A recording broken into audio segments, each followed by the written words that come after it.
¿Qué les parecería que el Congreso de los Diputados cambiase de nombre? La propuesta la ha formulado hoy Compromís, coincidiendo con el Día de la Mujer. El Congreso tiene que dar ejemplo y es que el Congreso deje de llamarse Congreso de los Diputados para que sea llamado simplemente Congreso, donde hay diputados y diputadas.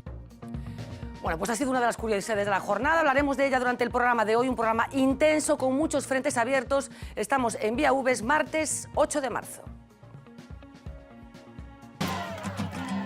O Concello defenda o dereito a vivenda non debería provocar ningún problema. Cancelar os saldos das contas cos bancos que executen desafiuzamentos. Vostede como cidade libre de desafiuzamentos. Con unha interlocución directa cas entidades bancarias.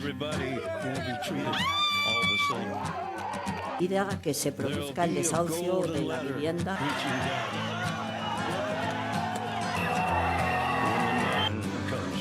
Cuando uno vive de cerca ese drama, uno no puede quedarse en un despacho.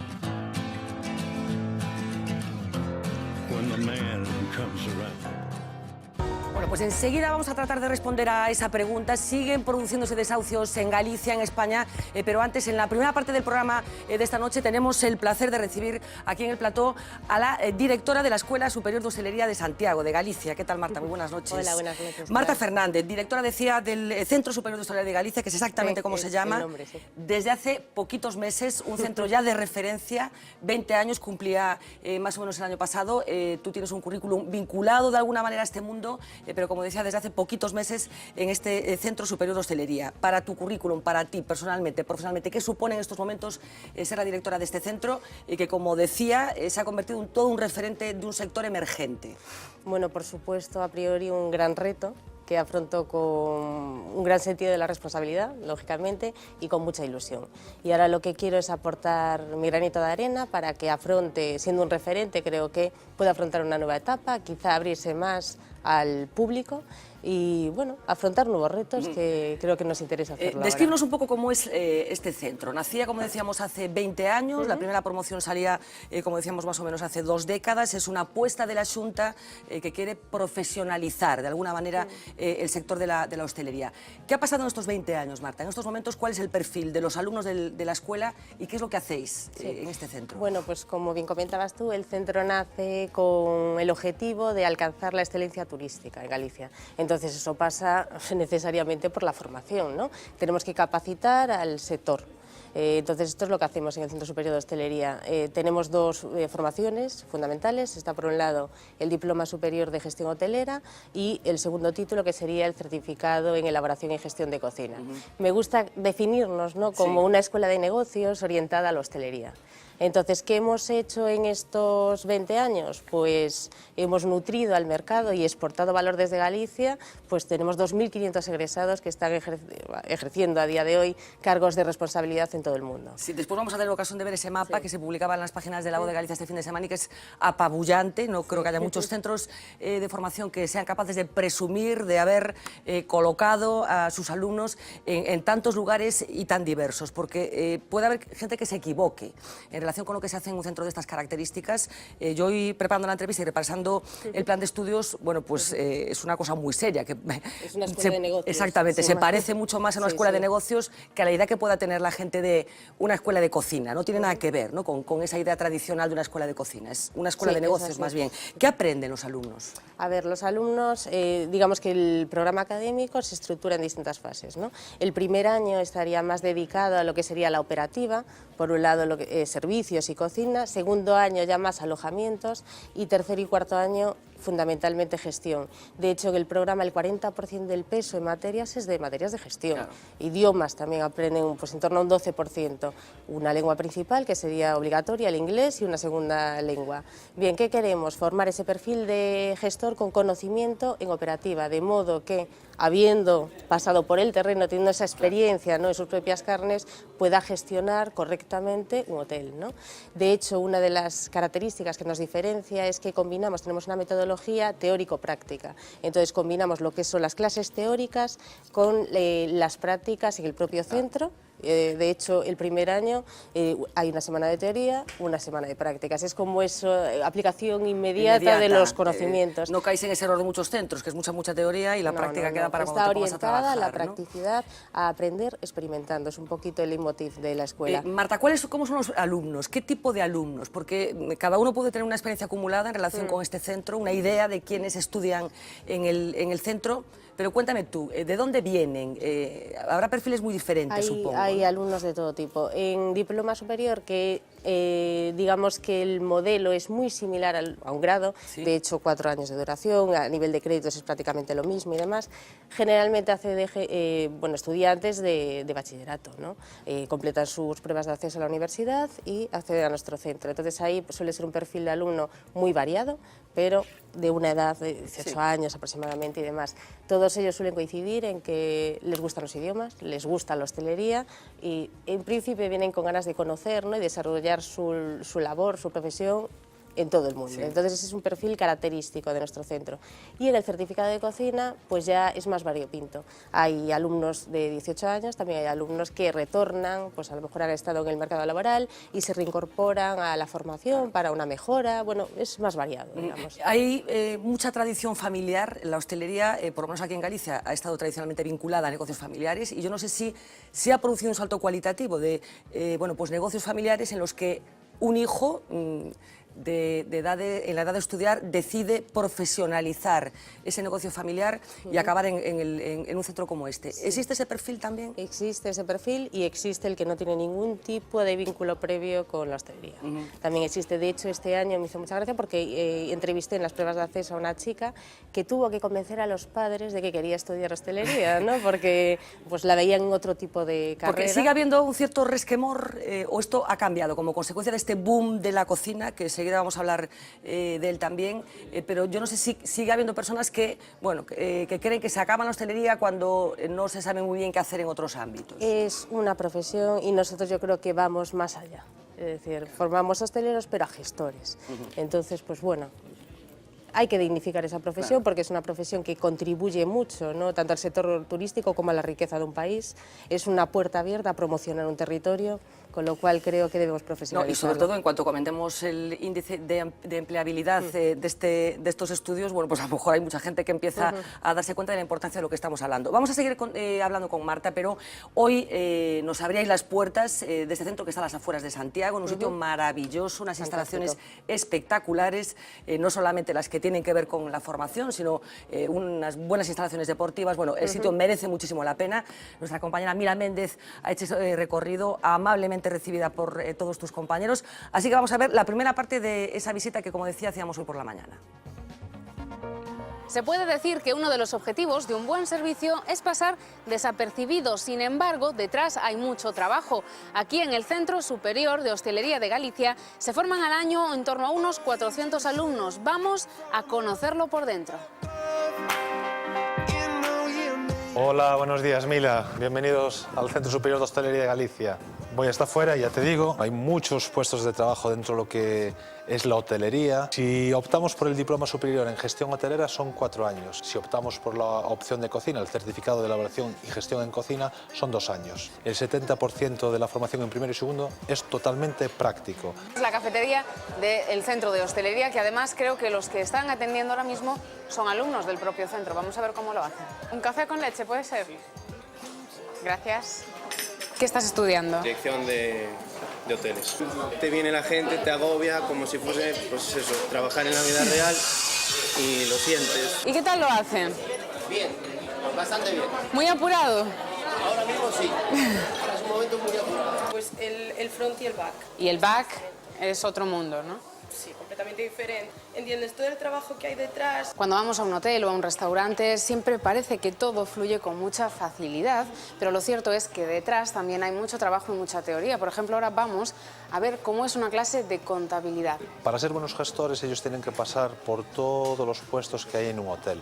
Aprenden a ser camareros, cocineros, trabajar en alojamiento, en recepción, mandos intermedios, hasta a lo que es un directivo.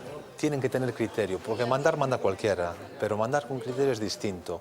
Si yo no sé cómo se trabaja haciendo un café con leche o estando haciendo un despiece de una merluza, ¿cómo voy a saber cuál es la rentabilidad real que tiene la merluza? ¿Cuántos años tienes, perdona? Yo tengo 19. 19. Sí, un poquito de contabilidad, aquí nos enseñan de todo, tocamos todos los campos para acabar la carrera y básicamente saber lo que hay que hacer en todas las partes del hotel. De etiqueta, ¿no? El primer año es un poco raro, pero bueno, te acabas acostumbrando y la verdad, bueno, a mí me encanta venir siempre de etiqueta, elegante, ¿no? Sí. Pajarita.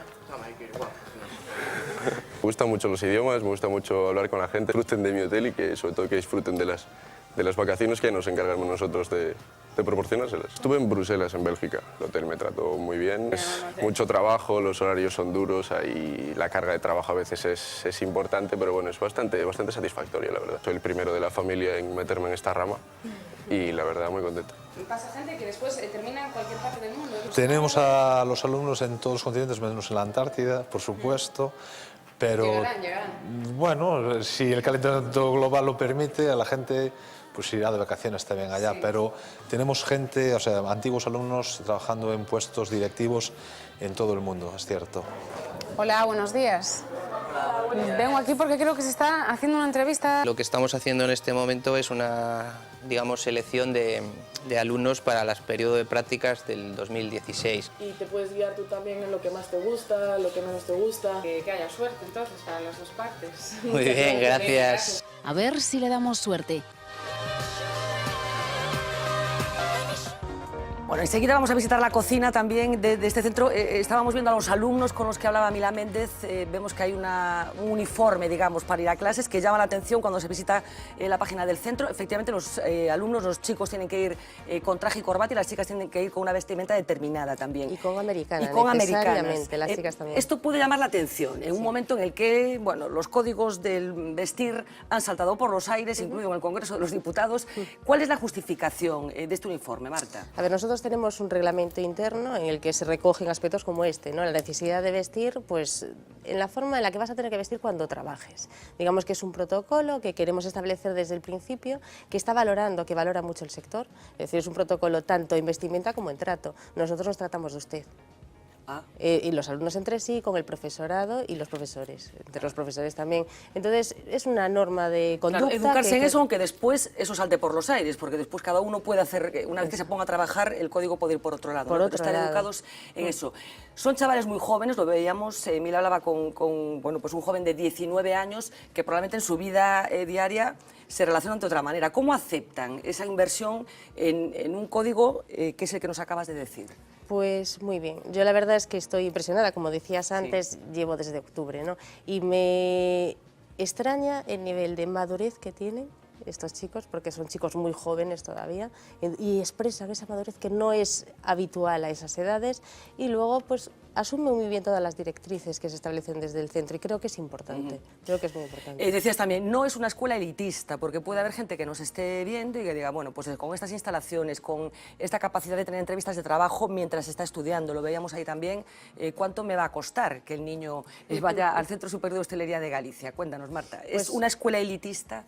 A ver, te va a costar mucho menos que en otro centro de similares características de la competencia. Mucho menos, pero estoy hablando de la mitad.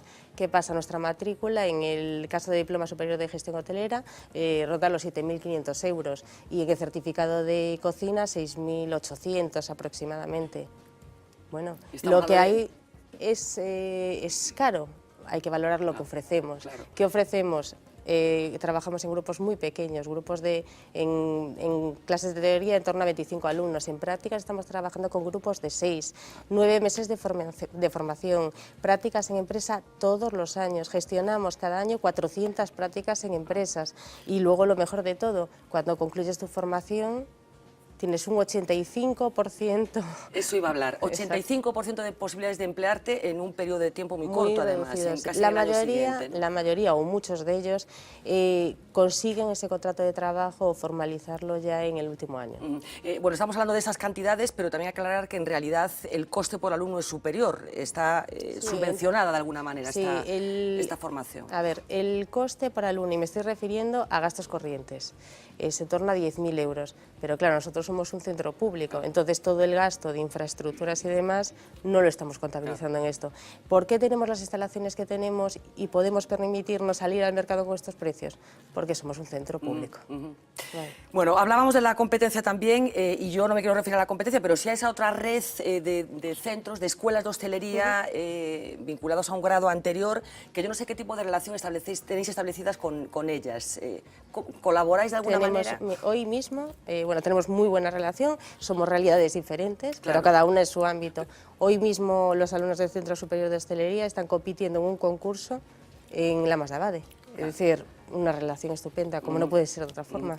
¿Qué ha supuesto para Galicia todo este aporte de profesionales a un sector que hasta hace no tanto tiempo, bueno, pues ofertaba cosas muy interesantes, pero muy poco profesionales, tengo la impresión? ¿En qué ha cambiado el mundo de la hostelería en los últimos 20 años, ponemos? Pues es que lo has dicho tú, está profesionalizándose.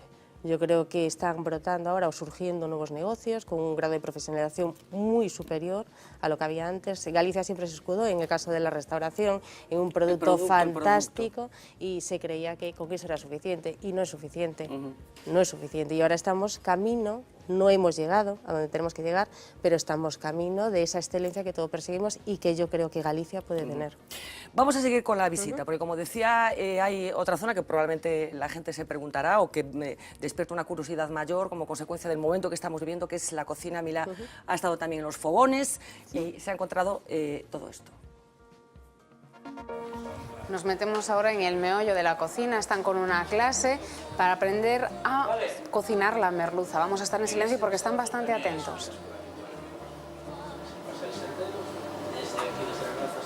Hai un boom, non, da cociña agora mesmo. Unha temporada no que os alumnos pensaban que viñan a unha escola de cociña e que tiñan que sair de aquí sendo estrelas.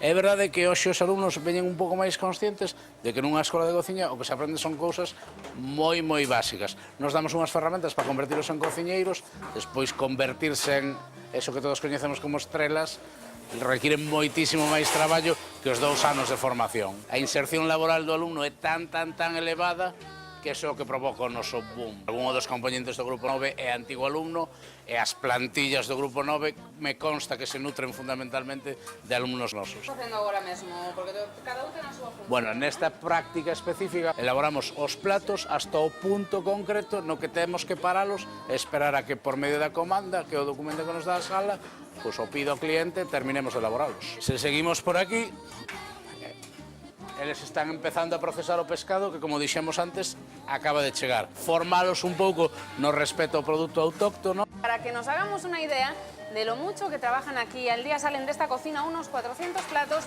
que elaboran los propios alumnos. Estoy haciendo pimientos salteados con ajo y con perejil.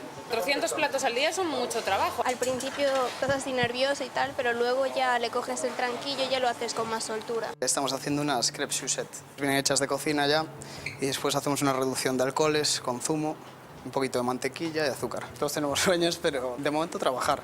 Quiero hacer prácticas, quiero formarme, quiero ser un buen cocinero. ¿Qué tal lo han hecho ahora? Pues lo han hecho bien. Se puede mejorar algunos pasos, pero bueno.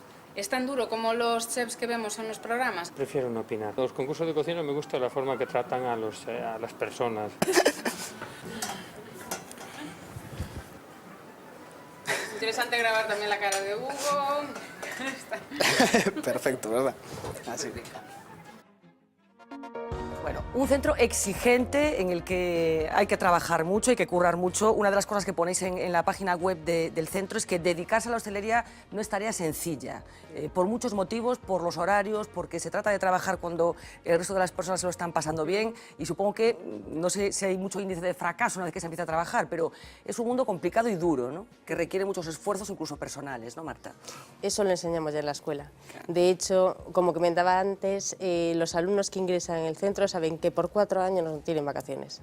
Son 9 meses de formación en la escuela y prácticas en empresa todos los años. Entonces yo creo que el que no pueda adquirir ese espíritu de sacrificio no llega al final de la carrera. Tiene que gustar, o sea, supongo que hay, pues como en mi oficio también, el periodismo, ¿no? Que hay mucho de pasión y de vocación y que si no tienes eso, supongo que no te compensa. Me decías también que a pesar de las cifras que hablamos, tenéis becas también que permiten a gente estudiar sin hacer los aportes económicos de la tarifa media, digamos. Turismo de Galicia ofrece este año, este curso académico, ha ofrecido 23 becas nuevas, ¿no? De nuevos ingresos, y en un total tenemos en torno a 50 alumnos, 50 y pico alumnos becados, por excelencia o por renta mínima, ¿no? Hablábamos de la empleabilidad, ese 85%, que es absolutamente apabullante, teniendo en cuenta que estamos en un país en el que hay un 50% de paro juvenil, esto sigue siendo así, estamos hablando de un centro, insisto, 85%. Quería reproducir un gráfico que, como decíamos, se publicaba este fin de semana en las páginas de La Voz, coincidiendo con un reportaje en el que se hablaba de ese 20 aniversario, no sé si lo tenemos, compañeros, lo vamos a ver, un gráfico en el que vamos a ver todos los sitios en los que trabajan personas que han pasado por el Centro Superior de Hostelería de Santiago. Y Marta, cuéntanos un poco, por todo el mundo, ¿no? Pues estamos por todo el mundo, y de hecho el otro día en una reunión de responsables de área puse este gráfico y me dijeron, falta un punto ahí, falta un punto ahí. Y yo, bueno, vale, es una muestra simplemente, no están todos los puntos representados. Pues sí, exportamos valor. Yo creo que uno de los objetivos con los que nació el Centro Superior de Hostelería, creo que lo hemos conseguido. Y exportamos valor en puestos de responsabilidad, que eso es un... Idiomas. ¿Cómo está lo de los idiomas? Porque siempre que alguien viene de fuera dice, bueno, en España sigue habiendo un problema con el conocimiento de los idiomas. Creo que las pruebas de acceso incluyen el inglés, ¿no? Sí. Incluyen ya el inglés y, bueno, como decía, puedes elegir una segunda lengua. Salen hablando inglés, necesariamente, tienen que salir hablando inglés, y la segunda lengua pues sí se pueden defender, y luego ya es el propio alumno pues que llega hasta donde quiera llegar. Yo de hecho en la campaña de captación de alumnos utilizo un currículum tipo, ¿no? Con esta estancia de cada año en un país, quizá pues en sus prácticas de estas, uno de los que utilizo tiene 6 idiomas. Bueno, pues luego, claro, cada uno, el camino recorrido que quiera emprender es cosa de ellos. ¿Qué contacto hay? No sé si acabáis siendo una especie de gran familia. Totalmente. ¿Seguís manteniendo contacto con la gente que ha progresado y que ha progresado muy bien? Porque si te interesa un poco el mundo este de la cocina, hay muchas referencias de grandes chefs que hablan del centro de Compostela, ¿no? Del Centro Superior de Compostela. Vamos a ver, sí, lo veíamos antes también, uno de los vídeos, que el propio sector viene al centro, ¿no? A entrevistar a nuestros alumnos para hacer las prácticas. Y la sorpresa es que muchos de los de los responsables de recursos humanos que vienen al centro son antiguos alumnos nuestros. Y esos, por supuesto, le tienden la mano a nuestros alumnos, porque no dejan de ser compañeros. Y sí que es cierto también que la restauración en Galicia tira mucho de los alumnos, o reclama a los alumnos del centro superior, y a veces se quejan porque dicen que no hay suficientes. Pues cierto es, porque salen 27 al año, es decir, que o sea, que hay más demanda que oferta, se podría decir en estos momentos. Mucha más. Mucha más. Mucha más. El Club de Antiguos Alumnos es una asociación que es paralela al Centro Superior de Hostelería, pero lógicamente colaboramos, y está gestionando al año 1000 ofertas de trabajo. Lógicamente no las puede cubrir. Caray, 1000 ofertas de trabajo. Ha salido la palabra estrella, lógicamente estamos en un momento en el que los cocineros son como las nuevas rockstar. Hay cocineros por todos los lados, programas de televisión que tienen que ver con la cocina, y yo no sé cómo desde el centro gestionáis o interpretáis esto que está pasando. Supongo que es una oportunidad, pero que también conviene aclarar ciertas cosas. No sé si se está transmitiendo una imagen equivocada de lo que puede ser en estos momentos ser un chef. Bueno, es un poco lo que hacía mención Carlos, ¿no? A chef llega el que llega. Nosotros formamos a cocineros, que luego en su trayectoria, en su recorrido profesional, pues llegarán a donde lleguen, ¿no? Pero bueno, ¿a dónde el alcance que tiene a día de hoy la figura del cocinero? Bueno. ¿Por qué crees que se ha puesto tan de moda?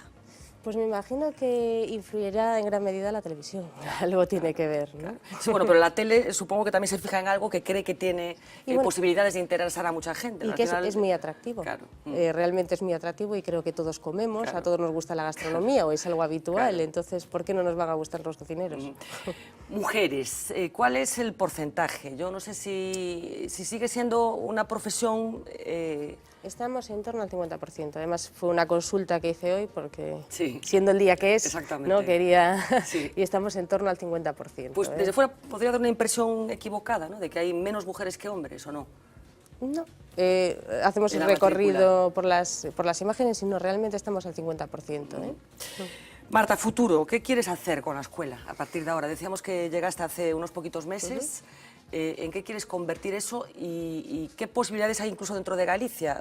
Un sitio en el que parece que todo indica que el turismo va a tener cada día mayor importancia y que va a ser un turismo, bueno, no quiero compararnos con nadie, ¿no? Pero que va a tener cosas positivas en relación con otra forma de hacer turismo de fuera de Galicia. ¿Qué queréis hacer en el centro? Tenemos 2 títulos ya muy reconocidos, tenemos que renovar estos títulos, lógicamente, porque son 20 años, siempre tenemos que estar en un contacto directo con el sector, desarrollando ese plan de escucha que nos permita mejorar día a día los contenidos de nuestro programa, eso por un lado, y lo estamos haciendo. Pero también creo que es necesario ofrecer una formación continua a esos profesionales que ya están desarrollando su labor en el sector y que a lo mejor es necesario que reciclen determinados necesidades formativas que tienen, y desde el Centro Superior de Hostelería le queremos dar respuesta. Actualmente estamos haciendo la Escuela de Turismo Itinerante, que es una iniciativa que dirigimos a los negocios de restauración, pues quizá de grado así medio, ¿no?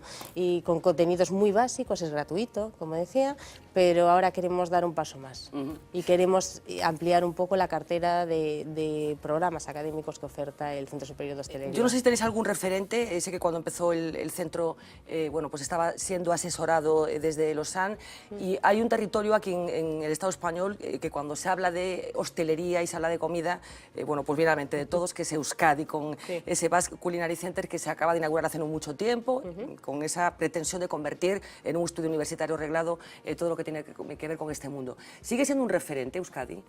Sí, entiendo que sí, lógicamente. Muchos grandes cocineros pues proceden de ahí, y el Basque Culinary Center también lo es. Quiero dejar, o hacer mención a que realmente somos 2 centros diferenciados. ¿Qué podemos, quizá fijarnos en qué está haciendo el Basque Culinary Center? Un contacto con el sector consolidado. Yo creo que eso sí que lo debemos mirar hacia ellos e intentar, aunque sí que lo tenemos, a lo mejor instrumentalizarlo de alguna forma, darle una forma, ¿no? Eso por un lado. Y luego sí que es cierto que el BAS tiene una cartera de programas muy amplia, pues a lo mejor nosotros también podemos observar con su caso que hay una demanda, ¿no? Bueno, en cualquier caso, viendo la demanda que ya nos estás contando, parece que no habría mucho problema. El compromiso del sector aquí, entiendo, se hablaba antes del famoso Grupo 9 también, en el reportaje, ¿qué relación mantenéis con la gente que está en estos momentos trabajando en el sector? Fantástica, la verdad, fantástica. Con las cadenas hoteleras es fantástica y con los cocineros igual.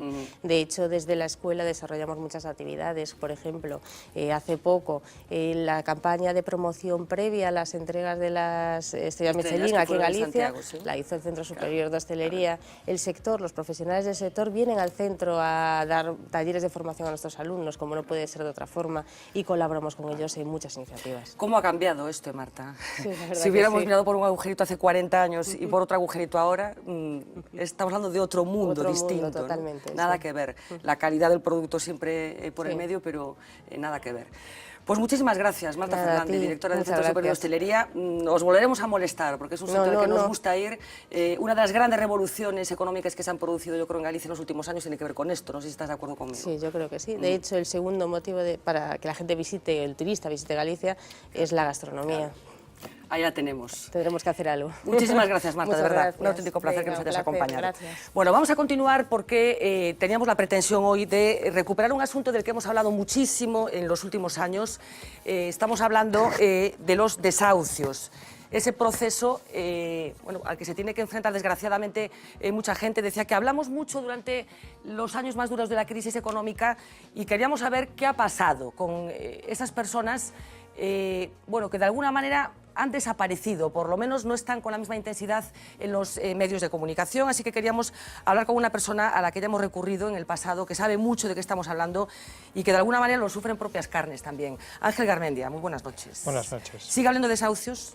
Por supuesto que sigue habiendo desahucios, pero quizás la repercusión pública que existe sobre ellos en este momento, la focalidad no nos está planteando de una manera directa en este momento. Yo creo que es un drama oculto que existe en este momento, que se ha perdido un poco la percepción que existía sobre el desahucio en relación a las ejecuciones hipotecarias, que han disminuido, pero el juicio verbal de desahucio por falta de pago, los alquileres de renta están ahí, y esta crisis tan ingrata que vivimos los tiene de una forma muy profunda. Vivisteis momentos muy duros vosotros, lo hablamos en su momento, porque supongo que no es en absoluto agradable tener que participar en un proceso de esta naturaleza, pero yo no sé si hoy de alguna manera hay más frustración entre los técnicos precisamente por esto, porque es un debate que parece que ha desaparecido de la esfera pública. Te agradezco mucho esa matización que haces, ¿no? Porque nosotros tenemos una situación ahora en este momento que nos encontramos un poco desorientados, ¿no?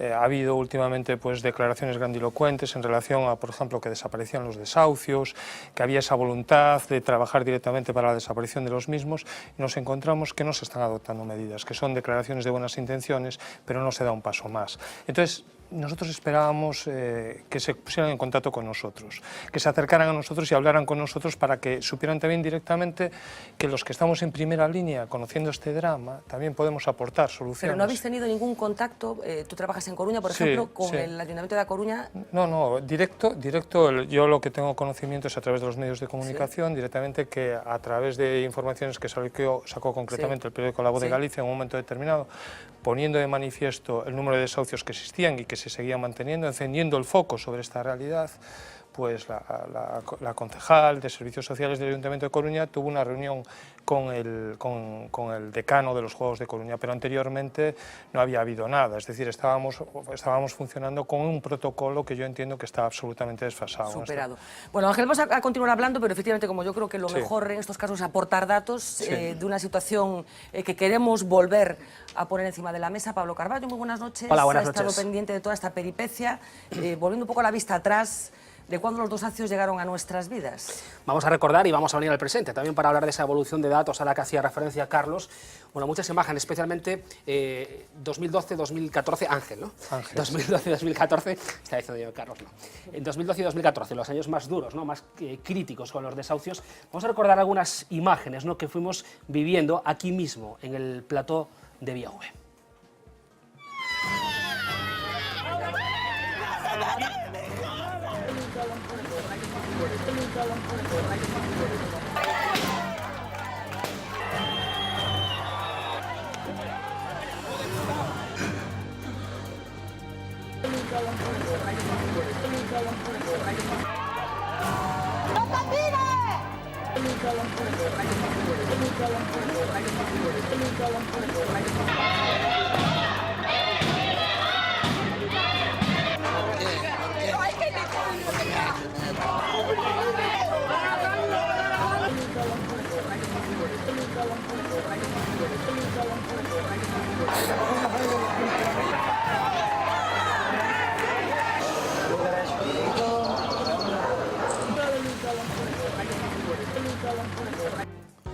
Bueno, quiero advertir que mientras estamos viendo estas imágenes, Ángel, te sigue costando ver esto. Sí, es muy duro, esto es durísimo, porque cuando te enfrentas a una situación de este tipo estás viéndole los ojos a las personas, estás viendo el sufrimiento, el profundo sufrimiento y la impotencia que tiene esta gente ante situaciones de desamparo absolutas muchas veces, y que lo que hace la Administración de Justicia, y lo quiero dejar claro, y lo que hacen los jueces es aplicar las leyes, porque las leyes son las que hay que cambiar para adaptarlas realmente a la realidad social.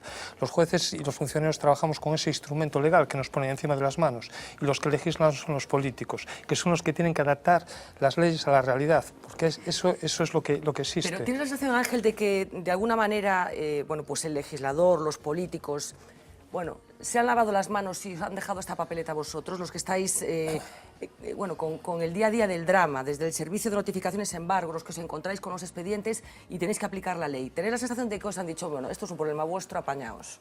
Por supuesto, yo creo que sí. Yo creo que en este momento, ante estas imágenes, no puede haber nadie que no muestre sensibilidad hacia una persona que está sufriendo el drama de perder una vivienda, porque la vivienda es lo que le da a la gente la sensación de dignidad, Estar en una habitación donde puedes estar con los tuyos es algo que te permite tener esa sensación de que eres algo. Cuando vives en la calle o cuando no tienes nada, eso es muy duro, ¿no? Entonces yo creo que se debían de poner en su sitio. Ha habido... Todos los partidos políticos en este momento, a excepción de los dos nuevos que han llegado, han tenido responsabilidades políticas para cambiar esta realidad en sus ámbitos de gobierno, tanto en el ámbito autonómico, en las diferentes comunidades autónomas, como en el ámbito estatal. La ley de ejecución hipotecaria sigue en vigor y no se acepta la dación en pago en este país. Y el juicio verbal de desahucio tiene un trámite y un reglamento especial. Y los jueces tienen que funcionar con eso, porque si no ponen una sentencia en relación a las leyes que tienen encima de la mesa, prevarican. Entonces, nosotros nos encontramos ante una situación... Yo quiero transmitir que hay una sensibilidad especial en los magistrados, en los secretarios judiciales, en los funcionarios que tratan directamente con este problema. Para interpretar la ley de la forma... Claro. Hay un aspecto que se había tratado aquí, es decir, una sentencia del Tribunal de Justicia Europeo sobre las cláusulas abusivas. En cuanto la tuvieron en sus manos, los jueces empezaron a aplicarla directamente para rebajar directamente las cuantías de las... Están reclamando herramientas, ¿no? Creo que es lo que falta.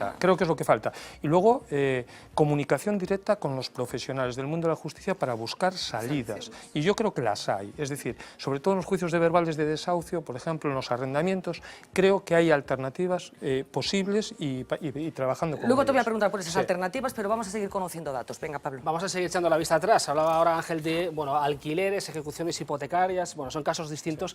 Algunos casos se convirtieron aquí en Galicia en claro emblema. Vamos a repasar, por ejemplo, a recordar el de Aurelia Rey, ya que estábamos A Coruña.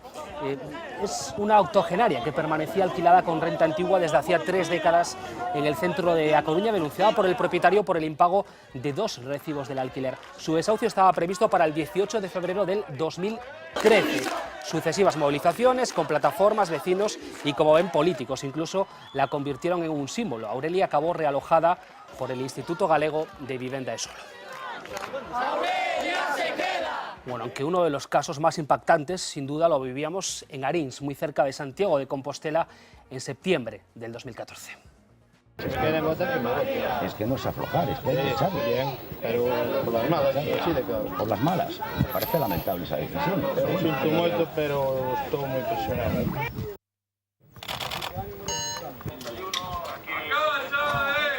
Al tercer intento, una familia compuesta por un matrimonio en paro, 2 hijos y una persona mayor con movilidad reducida era desalojada de la vivienda que había construido al no poder hacer frente a los pagos de la hipoteca ni al crédito posterior. Carlos, el hombre al que veían en principio, se acaba suicidando un año después, coincidiendo justo con el aniversario de su desahucio.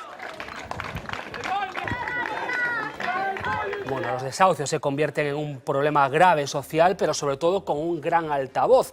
Plataformas como el 15M o Stop Desahucios empiezan a encadenar una serie de movilizaciones. Nacen los escraches y también el acoso sobre los políticos, con esta cuestión de fondo.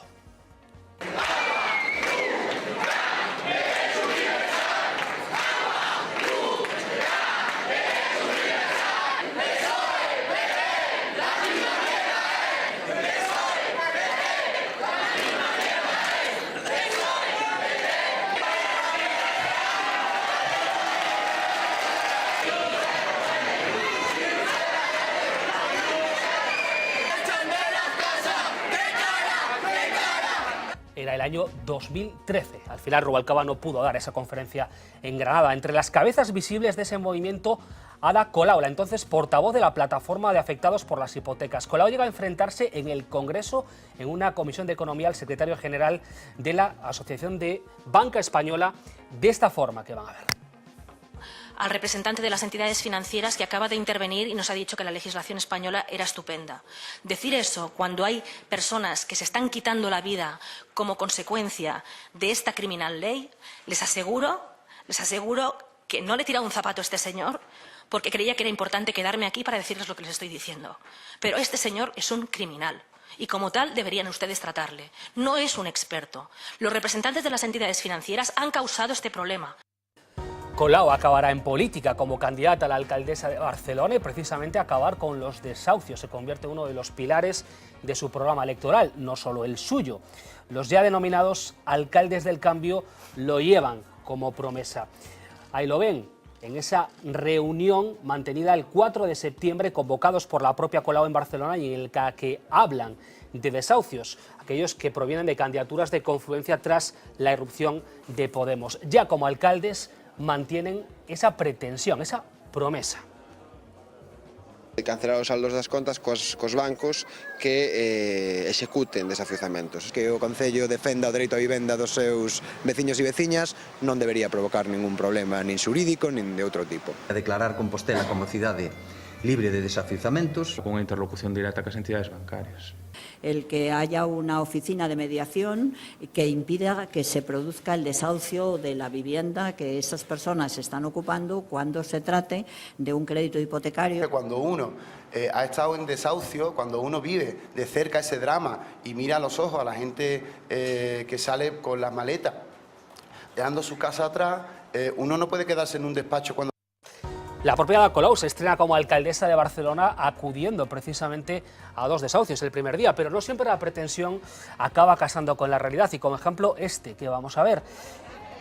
Esquichi, el alcalde de Cádiz, junto a 4 de sus concejales, tratan de evitar el lanzamiento de una familia. El regidor trata de mirar cómo ven con las fuerzas del orden y le pide a varios agentes que paralicen ese desahucio, pero no lo consigue. La policía acaba por ejecutar la orden. Bueno, Pablo enseguida nos va a contar datos concretos de cómo han ido evolucionando esos desahucios, pero yo no sé, Ángel, si tienes la sensación de que ha habido una cierta utilización política de las víctimas de los desahucios. Pues quizás sí, ¿no? Porque yo creo que sobre todo en materia de ejecución hipotecaria se ha jugado mucho con el impacto. Yo creo que con buena intención inicial, ¿no? Para intentar solucionar un problema que existía. Es cierto que vivimos una crisis de una profundidad enorme, donde la gente tiene una situación de insolvencia sobrevenida, porque eso es muy importante. Yo creo que ese concepto no se ha manejado durante la crisis, el hecho de que familias que tienen voluntad de pagar no puedan pagar porque elementos ajenos a su voluntad le modifican sus condiciones económicas, ¿no? Entonces, han dejado de existir esos instrumentos de salvaguarda para salvar esas familias. Y yo creo que ahora que llegan ellos y que están ahí en el poder, tenían que trabajar en esa vía, en buscar esos elementos de salvaguarda, en esos flotadores que le permitan a la gente seguir subsistiendo. Que una familia no pueda pagar 500 euros en un momento determinado con una entidad financiera no significa que no pueda pagar 300 y mantener directamente la vivienda. Yo creo que habría que trabajar en esas fórmulas porque yo creo que todo el mundo entiende que la vivienda es un elemento necesario. Sí.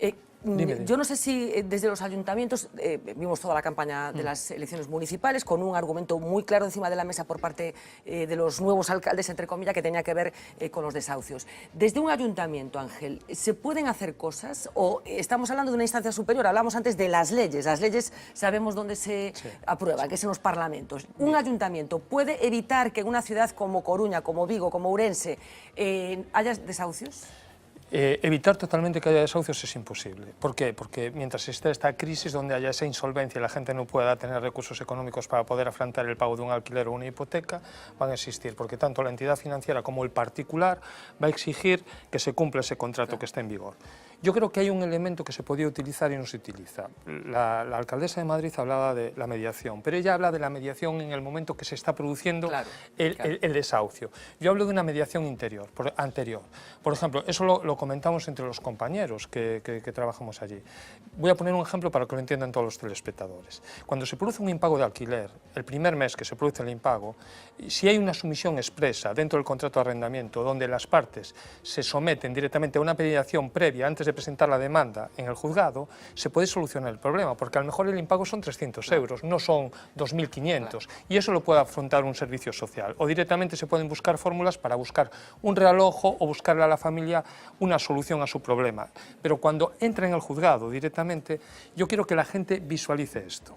una demanda de juicio verbal de desahucio o una ejecución hipotecaria es perceptivo el abogado y procurador. Por lo tanto, las costas del juicio van a ir a cargo del demandado. Ya empezamos a multiplicar. Claro, entonces va a generar intereses directamente la deuda, porque empiezan a contar a partir del momento de presentación de la demanda. Entonces no estamos hablando de la cuantía inicial del procedimiento, sino de una cuantía que se multiplica. Por lo tanto, si no puedes pagar esa cuantía inicial, ¿cómo vas a pagar lo demás? Entonces la solución es muy complicada. Hay que plantear alternativas como la mediación previa, donde estén presentes los servicios sociales municipales y ahí se detecta el riesgo social. No cuando vamos nosotros, que nosotros vamos desde la trinchera, percibimos el problema y en ese momento el problema ya está.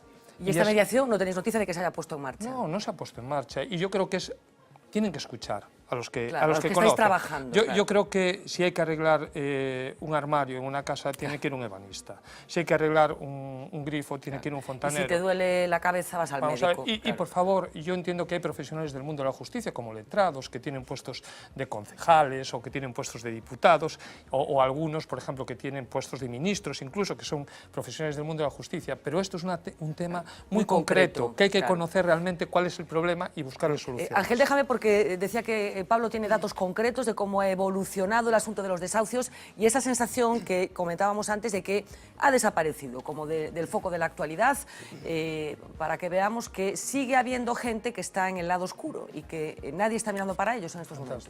Vamos a las cifras, ¿no? A la frialdad de las cifras, de los datos en sí. Hablamos de ejecuciones hipotecarias, vamos a empezar en España. Este es el último dato, el del 2015, más de 68.000. Es verdad que ha descendido en torno a un 15%, pero seguimos en baremos muy altos. Hablamos de ejecuciones hipotecarias que han superado los 90.000, las 90.000, como ven, sobre todo entre 2009 y 2012.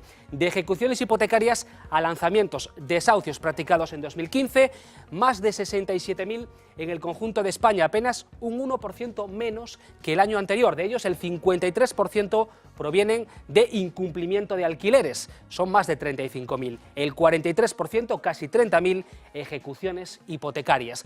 Vamos a venirnos a Galicia. Estos son los datos de nuestra comunidad. 2015, 1.810 ejecuciones hipotecarias. Como ven, ha descendido por debajo de los 2.000 en las que estábamos desde 2011, pero todavía un número relativamente elevado. Hablando de lanzamientos, la cifra es similar a la de los años anteriores. En 2015 se produjeron cerca de 2.500, que era la cifra de 2014, y como ven, rondando también en 2013. Cuando lo repartimos por ejecuciones hipotecarias y por incumplimiento de alquileres, nos sale esta cifra, 1.500. La mayoría de los desahucios se han producido por incumplimiento de alquiler, en torno a 800 por ejecuciones hipotecarias. Bueno, y en lo que va de este 2016, ya primer trimestre, hablamos de este año.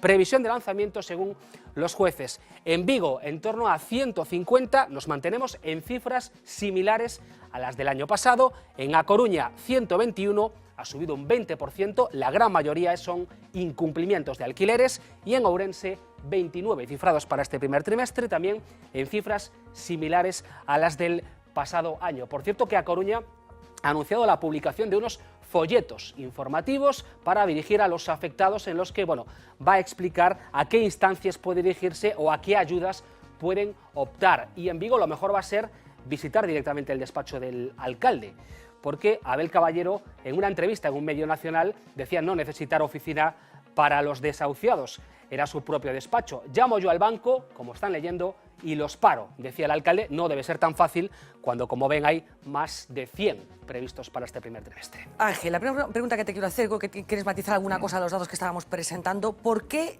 ya no hay políticos en los lanzamientos? Porque normalmente las cifras que estabais dando ahí fundamentalmente son procedimientos derivados de arrendamientos, de viviendas, de alquiler. Entonces, demonizar a un propietario es un problema. Claro, bueno, pero Aurelia era un caso de estos, ¿no? Pero bueno, Aurelia se utilizó políticamente, clarísimamente. Yo creo que la situación de que una mujer de 80 y pico años deje una vivienda con una renta de 300 euros es un drama, por supuesto que sí, pero se podían dar alternativas. Si todo el mundo hubiera trabajado donde tuviera que trabajar, se daban alternativas y se buscaba una solución. Lo que pasa es que a lo mejor fue más interesante en un momento determinado visualizarlo, pero es que en Coruña hay 2 desahucios al día. Por eso quiero... Vamos a ver, y de muchas personas que están en circunstancias parecidas a Aurelio. Y vosotros os seguís enfrentando a esas miradas, claro, pero ya no hay ni cámaras de televisión, ni políticos que estén protestando al lado. Claro, en un momento determinado yo creo que interesó realmente porque se había producido pues, una situación muy difícil para la gente en el tema de las ejecuciones hipotecarias y entonces se demonizaba de alguna manera, muchas veces con razón, a las entidades financieras porque habían jugado directamente a vender productos que sabían que eran... Sí, coincidió con el asunto de las participaciones preferentes.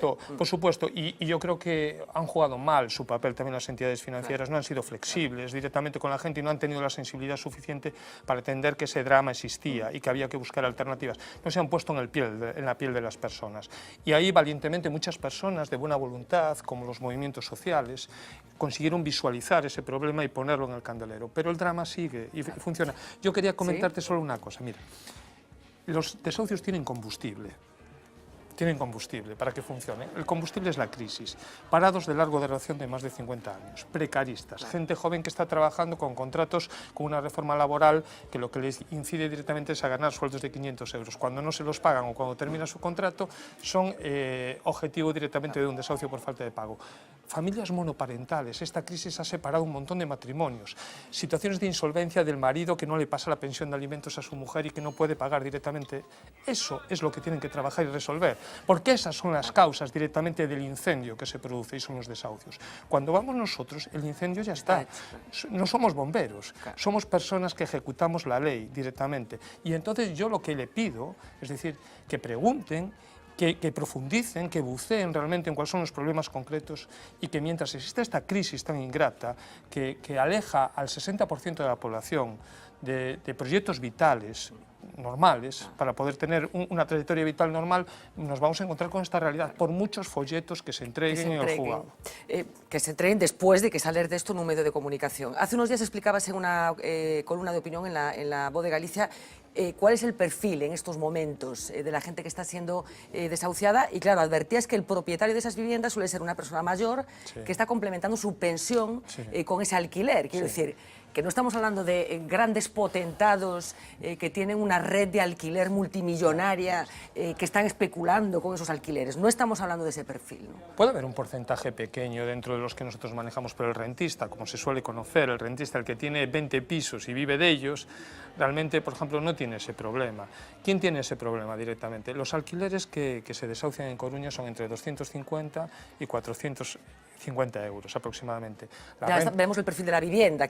Vamos a ver, la gente, estamos hablando para toda Galicia, pero por ejemplo, concretamente en Coruña, la gente que conozca Coruña, barrios como Los Mayos, la Sagrada Familia, Monte Alto, el Ventorrillo, son barrios que recogen directamente esta problemática. Donde más desahucios se están produciendo, sí, que son los barrios más obreros, digamos. Arteixo, lugares donde ha ido población joven que se ha quedado en situación de precariedad, de insolvencia. O sea, en la Plaza de Lugo no suele haber desahucios. Muy pocos. Vamos a ver, de impago de renta por alquiler en un local comercial, que eso se produce, que también eso es un desahucio, ¿no? Directamente, pero perfiles de 600 euros hay muy pocos. ¿Por qué? Porque una persona que pueda abonar 600 euros no va a dejar de pagar directamente. Entonces, ese es el perfil, sueldos de 800 a 1.000 euros, y por poner un ejemplo muy claro, en un sueldo de 800 a 1.000 euros, si son una pareja y tienen que tomar un café al día, son 60 euros. 60 euros casi es el 10% del sueldo de esas personas. Entonces, o dejan de tomar café o pagan el alquiler. Decías también en esa columna que se dejen de cuentos, como transmitiendo una sensación ya de hastío en relación con este asunto, ¿no, Ángel? Vamos a ver,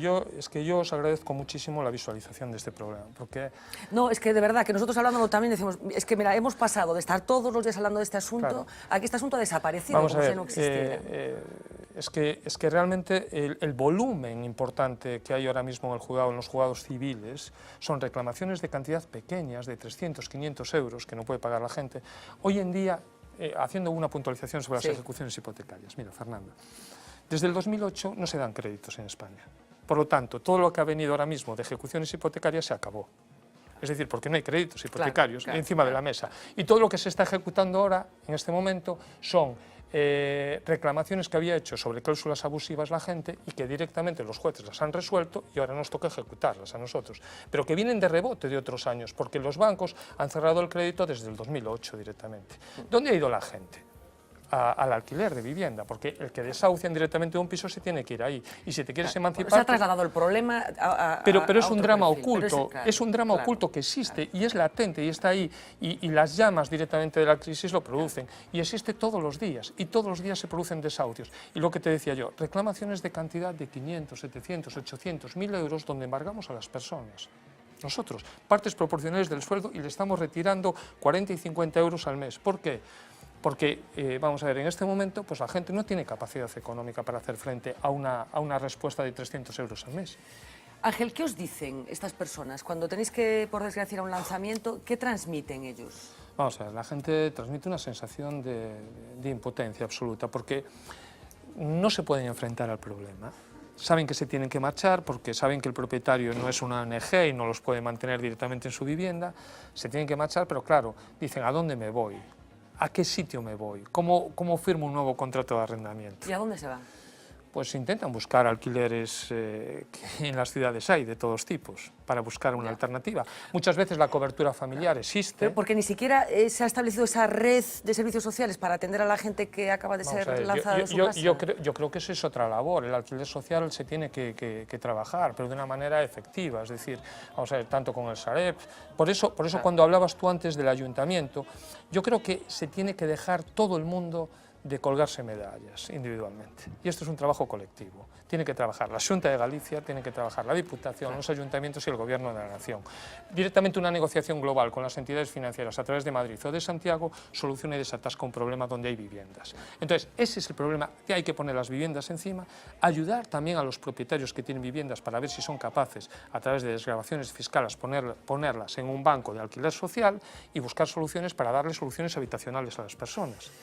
Pues aquí vamos a estar para contarlo, Ángel, de verdad. Un auténtico placer escucharte, da gusto cómo te explicas y lo fácil que es de entender las cosas cuando se quieren explicar bien. Sí. Y nuestra vocación de seguir hablando de un asunto que continúa sucediendo, porque las cifras indican que lejos de haberse resuelto el problema, sigue formando parte de la vida de muchas personas de las que ya no hablamos, por desgracia, porque al final las crisis son así. Hay gente que sigue en el lado oscuro y que probablemente van a continuar por mucho tiempo. O sea que aquí tienes una ventana para cuando queráis, las personas que os enfrentáis a los desahucios, hablar de esta realidad. Yo os agradezco muchísimo porque creo que se lo merecen, creo que toda esta gente merece una segunda oportunidad en la vida. El vivir una situación de insolvencia sobrevenida es algo que te viene. Y que le puede pasar a cualquiera. Y que le puede pasar a cualquiera. Y que se pongan a trabajar los que se tienen que poner a trabajar, que es su labor. Y que nos den los instrumentos para que podamos trabajar nosotros también. Pues se puede hablar más alto, pero no más claro. Muchísimas gracias, Ángel Garmendia. Un auténtico placer, de verdad, porque nos hayas acompañado una noche más. Vamos a hacer una pausa publicitaria. Enseguida regresamos para hablar de asuntos del día. Como saben, hoy Día de la Mujer, con una iniciativa que ha sido muy comentada en las últimas horas y que tiene que ver con el Congreso de los Diputados. Enseguida volvemos.